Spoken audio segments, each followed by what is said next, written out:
O mga idol, bag-o na po nato nga post karon adlaw. Kini atong gitabas karon jacket. Daghan mo mong jacket nga order. Nya akong pagtabas, akong gigamitan og pattern kay mas bintaha dunay pattern kay imo nila i-duplicate sa fabric.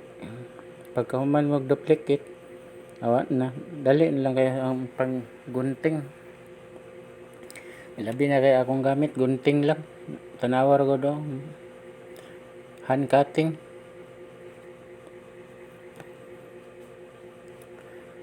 Kay kung di ka magamit og pattern, dugay man.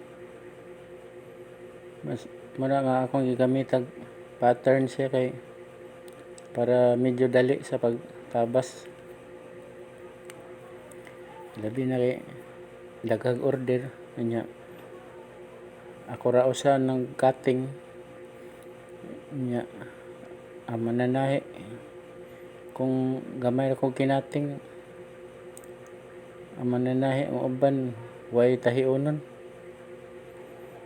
Muna nga medyo paspasan gamay ang pagkating para mapunduhan ba, dili ta maato sa pagtabas.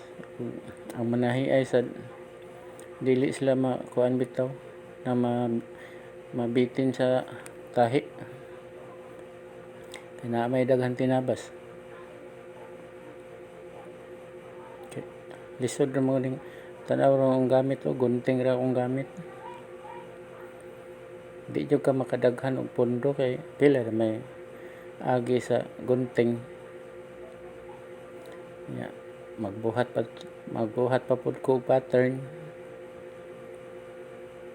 Maayo lang kay kanang pattern buhat sizing man. Maayo lang kung daghan ang sizing kay usa ka hornada nimo panabas, daghan naman kag mahuman kay sizing man.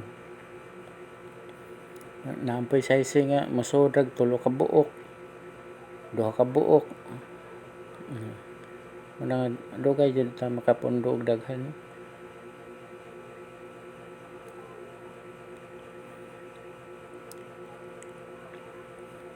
Basta duplicate dali ra kayo.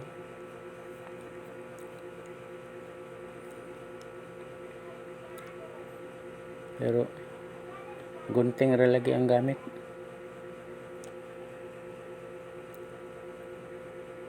Pero mas kang gunting ra ang gamit, okay ra man gyapon.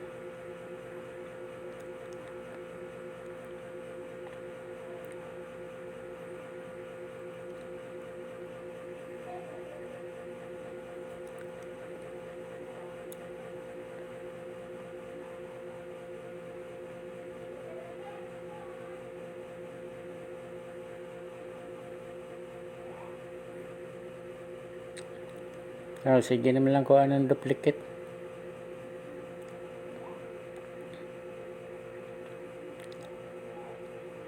Paspasag duplicate aron dali magunting kay medyo paspas mo gunting ron kay ang nag-apas ba nga daghang mahuman.